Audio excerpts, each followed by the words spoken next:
একটা খুব মজার খবর নিয়ে আসলাম আপনাদের সামনে। যুক্তরাষ্ট্রকে চুরির অপবাদ দিল ইরান।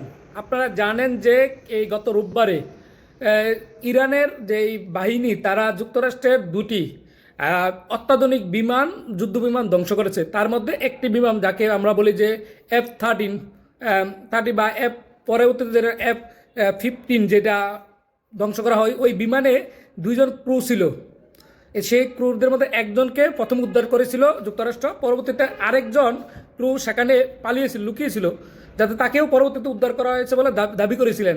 সেই ক্রু উদ্ধারের জন্য যুক্তরাষ্ট্র কিন্তু বিভিন্ন অনেক বড় একটা পরিকল্পনা করে করেন। এই যে ইরানের গভীরে ঢুকে প্রবেশ করে তারা কিন্তু ক্রুকে উদ্ধার করেন।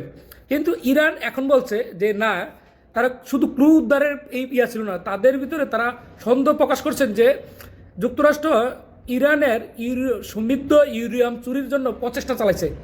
বুঝতেছেন কি একটা অভিযোগ, কত বড় একটা অভিযোগ তুলছে? সমৃদ্ধ ইউরেনিয়াম চুরির একটা যুক্তরাষ্ট্রের বিরুদ্ধে একটা অভিযোগ তুলছে ইরানের এক বাহিনীর কর্মকর্তা। তিনি এই একটা আশঙ্কা প্রকাশ করেছেন, বিভিন্ন বিশ্বের বিভিন্ন মিডিয়া এটাও প্রকাশ করেছেন, এই নিয়ে নিউজও হয়েছে। দেখেন, ক্রু উদ্ধারের নামে তারা বলতেছে যেই জায়গাতে ক্রু পড়ছে, যে জায়গায় ক্রুদের পাওয়ার কথা, কিন্তু তারা অভিযানটা অন্য এলাকা চালাইছেন।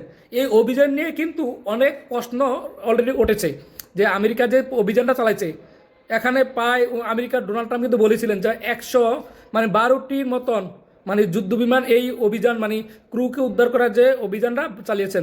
এখানে অনেক শক্তি এই যে অত্যাধুনিক অস্ত্র ব্যবহার করেছে এটাও বলেছেন। তারপরে এখানে যারা জাদ্রেল যুদ্ধ আছে সেনাবাহিনী, তাদেরকে ব্যবহার করেছে এটাতে।